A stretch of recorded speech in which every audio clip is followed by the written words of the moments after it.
अब सब्सिडी कितनों को दोगे भाई? कितनों को सब्सिडी दोगे? फिर उन्हें दवा भी दो। आपका काम है सरकार के खजाने में पैसा डाल के सब्सिडी उन्हें दें, और जगह जगह जगह जगह वो एक हैदराबाद का जोकर है, ऐसे हर शहर में पागल घूम रहे हैं। युद्ध की घड़ी है, अपनी भूमिका तय करिए, ईमानदारी से तय करिए। हम में से कोई बचने वाला नहीं है। सामने वालों ने 1400 साल पहले तय कर दिया, उन कुछ नहीं किया। आपके यहां की एक खातून है,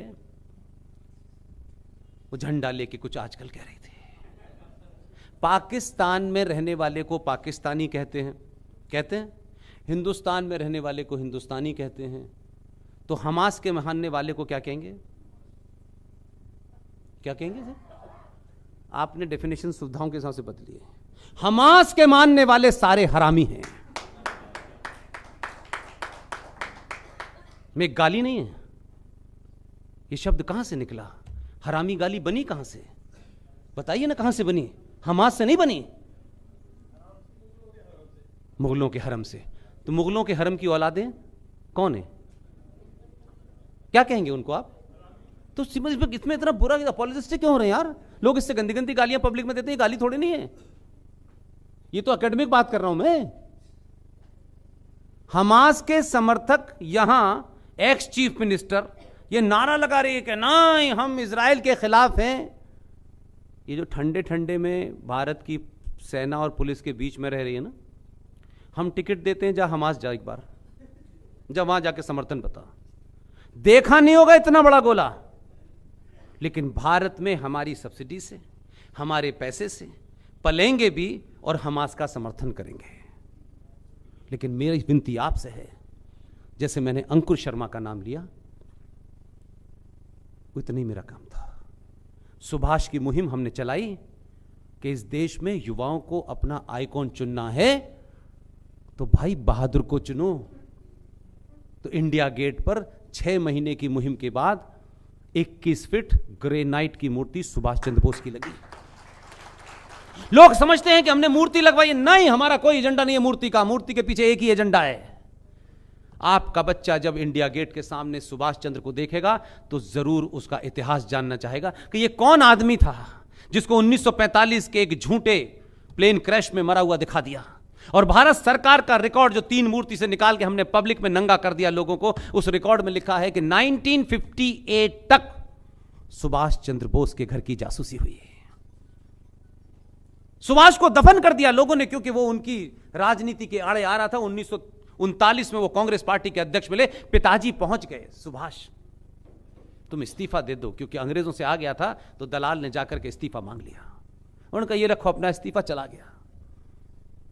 पूरे ब्रिटिश साम्राज्य को चुनौती देते हुए 21 अक्टूबर 1943 में उस आदमी ने रेडियो चलाया, टिकट चलाई, भारत की आजादी की घोषणा की, मंत्रिमंडल बनाया। हम उसके साथ नहीं खड़े हुए। अंग्रेजों के पिट्ठू गांधी और नेहरू के साथ खड़े हुए। हमारे साथ जो हो रहा है ठीक हो रहा है। अब अगर आपने अपना हीरो बदल लिया है और आप इसमें हीरो में यह देखते हैं, जैसे प्रदीप भाई आप एक अच्छे जर्नलिस्ट हैं, ये एक बात है, लेकिन ये करेज आप में ही है कि मुफ्ती के मुंह पे, अब्दुल्ला के मुंह पे आप सवाल जब पूछते हैं तो उनको बड़ी गुस्सा आता है, इसलिए कि आपको दोनों से कुछ नहीं चाहिए। कहते हैं कि मेरा संस्थान जो मुझे देता है मेरे लिए है, तुम उन दलालों से वो सवाल पूछो आपको क्या पसंद है अब्दुल्ला साहब, आप वो नहीं पूछते। ये जो आप कर रहे हैं इससे बहुत से लोगों को प्रेरणा मिलती है। ये है, आने वाली नस्लें कहेंगी कि प्रदीप दत्ता भी तो पैसे लेकर के बड़ा मकान बना सकता था, बड़ी कोठी बना सकता था। प्रदीप दत्ता भी तो वही सवाल नौकरी कर रहे हैं, इतने कंपल्शन हो सकते हैं, तब भी सख्त सवाल पूछने की हिम्मत है। वो जो फखरुख अब्दुल्ला कश्मीर कश्मीर कश्मीर मेरे बाप का है, मेरे दादा का है, मेरे चचा का है, फलाने का है, ढिमाके का है, कैसे सत्ता से उतरने के बाद ये दलाल जब सत्ता से उतरते हैं तो दिल्ली में कहता है कि कश्मीर जहन्नुम में जाए। जहन्नुम में तुम्हें जाना है, कश्मीर को नहीं जाना। अभी मुश्किल से इस देश के 82 करोड़ सनातनियों में से 5% लोगों की खोपड़ी भर घूम गई है। इसलिए जब आप अपना योद्धा चुने तो योद्धा के अंदर यह देखें कि इस वक्त यही है हमारे पास। डिग्री ना पूछें उनसे। भारत राष्ट्र के इतिहास में जब भी आप जाएंगे तो आपको पता चलेगा, जो जो लोग अपनी डिग्री और अपनी मार्कशीट की चिंता करते हैं, हमारे बेटे के 500 में से 500 नंबर आए, पूरे मोहल्ले में चिल्ला चिल्ला के बताते हैं, दुनिया का इतिहास बताता है। जिन लोगों ने अपने बच्चे की डिग्री की चिंता की, जिन राष्ट्रों ने उस डिग्री की चिंता की, वो कभी राष्ट्र बचाने आगे नहीं आए। वर्तमान दौर में यह साबित हो गया। सरकार चलाना एक अलग काम है, वो इसको कहां बैठाना है, किसको निकालना है, वो एक अलग, लेकिन 10 से 12 काम ऐसे हुए हैं जिससे सनातनी सभ्यता थोड़ी मजबूत हुई है। मेरे लिए ये इंपॉर्टेंट है। इसलिए मुझे नहीं पूछना कि उसने किस जगह से डिग्री ली है। डिग्री तो मनमोहन सिंह ने भी इतनी ली थी। आपको कहानी पता होगी, आप तो पुराने पत्रकार हैं। चंद्रशेखर प्रधानमंत्री थे, 4 महीने की सरकार थी, कांग्रेस पार्टी ने उनका समर्थन वापस ले गया, सरकार गिर गई। हम सब लोग एक्टिव जर्नलिस्ट थे। प्राइम मिनिस्टर के ऑफिस के बाहर एक बेंच पड़ी हुई थी, प्रतिभाई पीएम ऑफिस पर बेंच पड़ी हुई थी। चंद्रशेखर ने इस्तीफा दे दिया था, वो प्राइम मिनिस्टर को, राष्ट्रपति को जमा करने जा रहे थे। हम सब वहीं कॉरिडोर में खड़े हुए थे। चंद्रशेखर निकले, सडनली एक आदमी भागा भागा पीछे गया, भागा भागा, sir sir sir sir sir. उसने कहा क्या है? वो सर वो मुझे यूजीसी का चेयरमैन बना दीजिए। तो उन्होंने कहा इस पर प्राइम मिनिस्टर साइन नहीं करेगा, इस पर एचआरडी मिनिस्टर साइन करेगा। और तुम इतनी देर में आ रहे हो मेरे पास, तुम कहां थे? तो ऐसे खड़ा हुआ था जैसे चपरासी। तो एचआरडी मिनिस्टर को ढूंढा गया। एचआरडी मिनिस्टर मेरे अलीगढ़ के पास के रहने वाले थे, वो दूसरे कामों में बिजी बहुत रहते थे। ढूंढ ढांढ के उनको लाया। आधे घंटे में टेलीविजन पे खबर चली कि चंद्रशेखर का मन बदल गया है। जब वो आए तो एचआरडी मिनिस्टर का इसको साइन कर दो यार, इसको यूजी का चेयरमैन बना दो। चंद्रशेखर इस्तीफा देके चले गए। जानते हैं कौन महान आदमी था वो? उसका नाम था मनमोहन सिंह। ऐसा महान विद्वान था। हम विद्वान है, चाटे उसको रख के। तुम्हें प्राइम मिनिस्टर बनाया है कि हम तुम्हारी विद्वत्ता देख रहे हैं, तुम्हारी डिग्री देख रहे हैं। आप फौजी से बंदूक की ट्रेनिंग के बारे में पूछोगे, ये पूछोगे तुम पहले बताओ कि बंदूक चलती कैसे है। वो आप भी चला के दिखा देगा कैसे चलती है। इसलिए आप इतिहास राष्ट्रों का पढ़ें। जो ज्यादा कम पढ़ा लिखा होता है वो टू दी पॉइंट बात करता है। और बार बार वो मैसेज दे रहा, मैं फिर आपसे कह रहा हूं, विनती कर रहा हूं, मेरा कोई लेना देना नहीं है, लेकिन वो भाव मैं आपको बताना चाहता हूं। पागल नहीं है, उसको कोई पागल कुत्ते ने नहीं काटा है कि वो प्रधानमंत्री की शपथ लेता है। पूरी दुनिया के अंदर उसे एक ही देश नजर आता है। प्राइम मिनिस्टर की शपथ देने के बाद वो पहले दुनिया में कहां गया? आधे लोग, क्योंकि लोगों को हवाई जहाज पे घूमने का शौक है, बताओ यार ये नेपाल जा रहा है। वो नेपाल नहीं गया, वो नेपाल में पशुपतिनाथ मंदिर में अंदर तक गया। 3 घंटे बाद निकला तो हम जैसे लोगों ने गया। ये गया तो अंदर प्रधानमंत्री का था, बाहर तो निकला है ये साधु बन के। उसने पूरे देश को मैसेज दिया कि अगर मैं सनातनी हूं, मैं हिंदू हूं, मैं प्रधानमंत्री हूं, वो मैं जब प्रधानमंत्री की कुर्सी पर बैठूंगा वहां मुझे जो काम करना है, लेकिन मैं प्रधानमंत्री होकर के मंदिर जाने से नहीं शर्मा रहा, तो तुम कौन से संविधान से बंधे हुए हो जो तुम मंदिर जाने से शर्माते हो? तिलक लगाने, ये मैसेज है, आप उसको किसी तरह से ले सकते हैं। और एक बार नहीं देता, क्योंकि हमारे यहां तर्क कुतर्क करने वाले हिंदू बहुत हैं, ठेकेदार बहुत हैं। ये कैसे हो सकता है, इस पे तो हमारा अधिकार है, हम मंदिर का, तुम्हारा अधिकार कुछ नहीं है। जब तुम्हें जो करना चाहिए था वो तुम चूड़ी पहन के बैठे हुए थे, तुम बिके हुए थे। फिर वो केदारनाथ पहुंच जाता है, वो बार बार यही बताता है, इस वक्त बनारस में है। वो अंडमान निकोबार में जहाज लेकर के 4 लोगों के साथ में रंगेलियां नहीं मजाने जा रहा। ये कौन है? ये पुत्र का पुत्र है, ये दामाद का दामाद है, लेकर के वहां 4-4 आर्मी के जहाजों के बीच में रासलीला करने के लिए नहीं जाता वो। अगर आपके बीच में कोई आदमी है, आपको शक्ल अच्छी नहीं लगती, आपको बुरा लगता है, यह निजी मामला है, लेकिन आपने उसे ब्यूटी कॉन्टेस्ट के लिए नहीं चुना है। और जब आप बदलते हैं तो चीजें बदलती हैं, तब ब्रह्मांड की जो शक्ति है वो आपके साथ खड़ी हो जाती है। 14 बदला, कुछ लोग, और ये मैं आपको कुरान को कोट कर रहा हूं। कुरान मजीद में एक जगह जिक्र लिखा हुआ है, साफ साफ लिखा है कि अल्लाह ने यह फरमाया है कि मैं तुम्हें इस दुनिया भी यानी पब्लिक लाइफ में ज़मीन पे भेज रहा हूँ। मेरी कुछ हिदायतें हैं, इंस्ट्रक्शंस हैं, कुछ आदेश हैं, उनका पालन करना। अगर तुम मेरे बताए रास्ते से भटके, ये कुरान कोट कर रहा हूं मैं, उस अगर भटके तो मैं इसी जमीन पर ऐसे लोग भेजूंगा जो तुम्हें रास्ते पे ले आएंगे।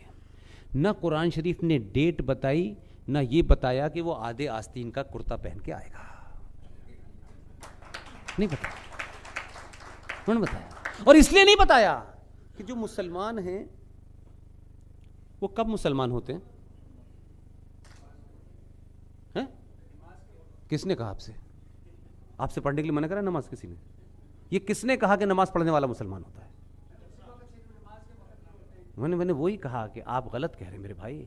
मैं साइंटिफिक बात कर रहा हूं, आप इमोशनल बात कर रहे हैं। मैं कर रहा हूं ना। Don't argue sir, don't argue, don't argue. Allah ने जिस अल्लाह पे उसका यकीन था, कान यहां, नाक यहां, आंख यहां, बाल, अल्लाह ने बनाया। मुझे भी अल्लाह ने बनाया, थोड़ी देर के लिए मान लीजिए, एक ही पावर मान लीजिए। अल्लाह पे यकीन है, पूरा यकीन है, मुसल्लत ईमान है। अल्लाह ने आंख यहां क्यों नहीं लगाई? सोच के लगाई होगी। तो अल्लाह पागल था? वहीं से काट पीट के भेजता, वहीं से भेजता। वो किसी ने मना किया था ना, यहां पे आके काट पीट करके वो बंदर की तरह, उस तरह की तरह उल्टी सीधी चीजें काट ली अपनी, और फिर कह रहे हो हम मुसलमान हैं। कहां लिखा हुआ है ये? कहां लिखा हुआ है? लेकिन अलग कैसे होंगे? तो कुछ नाक तो काट नहीं सकते थे, तो उन्होंने वो काट ली। और फिर इसमें आपका दोष है, आपने उनसे पहले कैंची बना दी, वो तो लेके आए नहीं थे, है? तो आप जिम्मेदार हैं। उसके बाद कहते हैं अब हम मुसलमान हो गए, अब हमारा मुसल्लत ईमान है। तो तुम्हें ऊपर वाले ने ठीक ठाक भेजा था, अल्लाह पाक ने ठीक ठाक भेजा था। और अगर तुम ये कहते हो कि हमें उस पर यकीन है और तुम नीचे आके कांट छांट करते हो, तो इसका मतलब है तुम्हें उस पर यकीन नहीं है, तुम बेईमान हो। हम दुनिया में एकमात्र ऐसी प्रजाति हैं कि भगवान ने हमें अंधा बनाया, लंगड़ा बनाया, 5 हाथ बनाया, 1 हाथ बनाया, ये बनाया, वो बनाया, हमने उसकी जात पे सवाल नहीं उठाया। हम जैसे आए वैसे ही अल्लाह के पास वापस जाते हैं। हमसे ज्यादा मुकल्लम हम किसी का नहीं है। तुम बेईमान हो और तुम्हारे साथ अभी शुरू हुआ है, तुम्हारा अंत निकट है। ये क्रांति किसी को मारने के लिए नहीं है। ये सवाल चौराहे चौराहे लोग पूछ रहे हैं कि बताओ ये कौन सा इस्लाम है कि इस्लामिक मुल्क में मरते हो, कटते हो और फिर काफिर के मुल्क में चले जाते हो। इंग्लैंड में क्यों जाते हो, जर्मनी में क्यों जाते हो, फ्रांस में क्यों जाते हो? इस्लामिक मुल्क में तुम अगर महफूज नहीं हो, माफ करना मेरे भाई, तो तुम ये गंदी अपनी सोच को लेकर के कभी हजारों साल पुराने तक्षशिला को जलाते हो, कभी फ्रांस की लाइब्रेरी को जलाते हो। तुम ज्ञान के विरोधी हो। तुम्हें किताब से डर लगता है। तुमने किताब पढ़ ली है, उस किताब में भी सारा ही कंफ्यूजन है और कुछ नहीं है। एक आयत जो पहले नंबर पे होनी चाहिए थी वो आखिरी पे, आखिरी वाली आगे है और पीछे, इसलिए पता ही नहीं है। मैंने पढ़ी हुई है।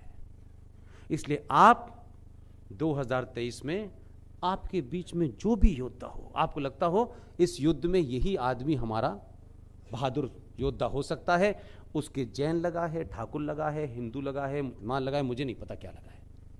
और आपने ये काम 2014 में उस वक्त किया जब लोग ये कह रहे थे कि ये तो जाहिल आदमी है, इसको पढ़ना, क्योंकि दिल्ली में ज्यादा पढ़े लिखे घूम रहे थे। उसने 2002 में जो किया, लोग इसको मैं एक इतिहास के पॉइंट से कह रहा हूं। लोग जब ये सवाल पूछेंगे, हमारे अंदर आज भी कलेजा नहीं है। हम जाति के नाम पे बहुत बड़े मक्कार लोग हैं, बहुत मक्कार लोग हैं।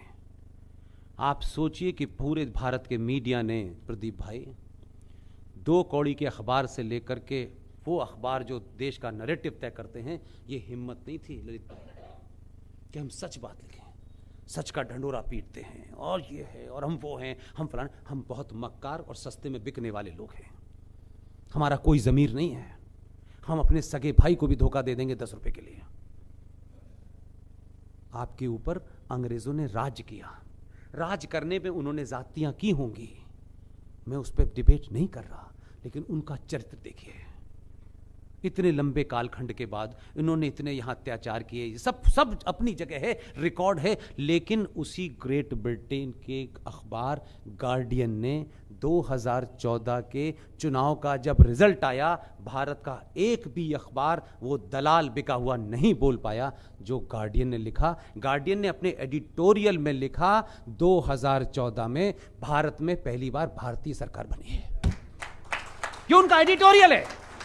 यहां बड़े बड़े संत घूम रहे हैं, अरे ये तो साला 2 कौड़ी का आदमी है, इसकी जाति का, तुम घूमते रहो, ये तुम्हारी प्रॉब्लम है। तुम समय पे योद्धा लड़ रहा है, तुम उसकी जाति पूछ रहे हो, तुम उसका ज्ञान पूछ रहे हो।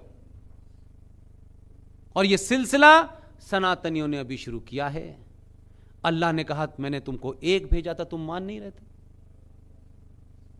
मैंने कहा तुमसे कि तमीज से रहना, ये इसने तुम्हारा कुछ नहीं बिगाड़ा था, ये हारे देख लेंगे हम। उसने कहा इससे पहले देर होगी तो यूपी में भेज दिया जाएगा। इसकी जैकेट में जेब वेब भी है, उसकी जेब कपड़े ऐसा उसमें जेब ही नहीं है, कोई काम रखते ही नहीं है। मैं एक छोटा सा किस्सा बता के अपनी बात समाप्त करता हूं। अयोध्या में जब वो ढांचा गिर गया तो लॉ एंड ऑर्डर की प्रॉब्लम हो गई। आई वॉज इन अयोध्या इन 1992 और वो हंगामा हो गया। तो उसके बाद देश में थोड़ा हिंदू मुस्लिम झगड़े ना हो, तो ज्ञान व्यापी मंदिर में जो जगह थी जहाँ श्रृंगार गौरी की पूजा हो रही थी, और 94 तक व्यास परिवार उस जगह जहाँ असली नंदी बैठा है वहाँ पूजा चल रही थी, तो पूजा रोक दी गई। और वो तब से 93 से रुकी हुई थी। इसलिए मैंने कहा कि मेरे और आपके भाग में क्या लिखा है और आपसे कौन क्या करवा रहा है आपको अंदाजा नहीं होगा। जिस दिन आप बैठेंगे तब लगेगा कि प्रदीप भाई आपसे कुछ करवाने के लिए ही किया गया। आप सोचो 93 की घटना लोग भूल गए।